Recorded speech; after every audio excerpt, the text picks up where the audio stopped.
கீரை டிப்ஸ். வல்லாரை கீரை சாப்பிடுவதால் ஞாபக சக்தி அதிகரிக்கும் என்பது உண்மையே. அதற்காக அள்ளி வைத்துக்கொண்டு சாப்பிட ஆரம்பித்தால் தலைவலி, மயக்கம் என்று படுத்த ஆரம்பித்துவிடும். ஜாக்கிரதை. புளிச்ச கீரை குடலுக்கு வலுவூட்டக்கூடியது. இதில் துவையல் செய்து சாப்பிட்டால் வயிற்றுப்புண், வயிற்று கடுப்பு ஆகியை குணமாறும். கீரைகளில் மசியல் கூட்டு செய்யும் போது பயத்தம்பருப்பை சேர்த்து செய்ய வேண்டும். இது உடலுக்கு சத்தையும் குளிர்ச்சியையும் தந்து தெம்பும் ஊட்டும். பாலக்கீரையில் அதிகமாக இரும்பு சத்து இருக்கிறது.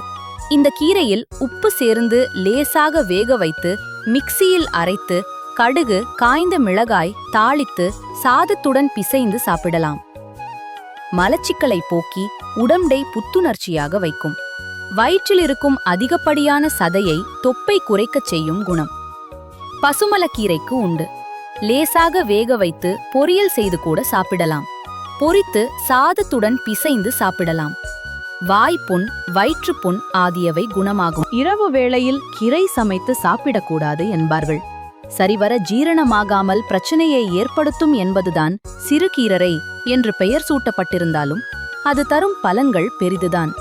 மிளகு, சீரகம், சோம்பு, தக்காளி, வெங்காயம் இவற்றோடு சிறுகீரையை சேர்த்து வேக வைத்து சிறிது பருப்பையும் சேர்த்து கடைந்து சாப்பிட்டால் பித்தம், நீர்க்கடுப்பு, கை கால் வீக்கம் குறையும்.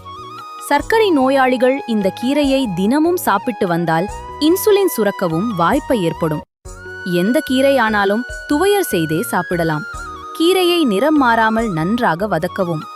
உளுத்தம்பருப்பு, காய்ந்த மிளகாய், 2 பூண்டு பல், புளி, உப்பு சேர்த்து சிறிது எண்ணெயில் தனியாக வறுக்கவும். பிறகு வேக வைத்து தனியாக வறுக்கவும். பிறகு வதக்கிய கீரையுடன் சேர்த்து அரைத்தால் துவையல் தயார். இதை சாதத்துடன் பிசைந்து சாப்பிடலாம். ருசியாக இருப்பதோடு சத்துக்களும் அப்படியே உடலில் சேரும்.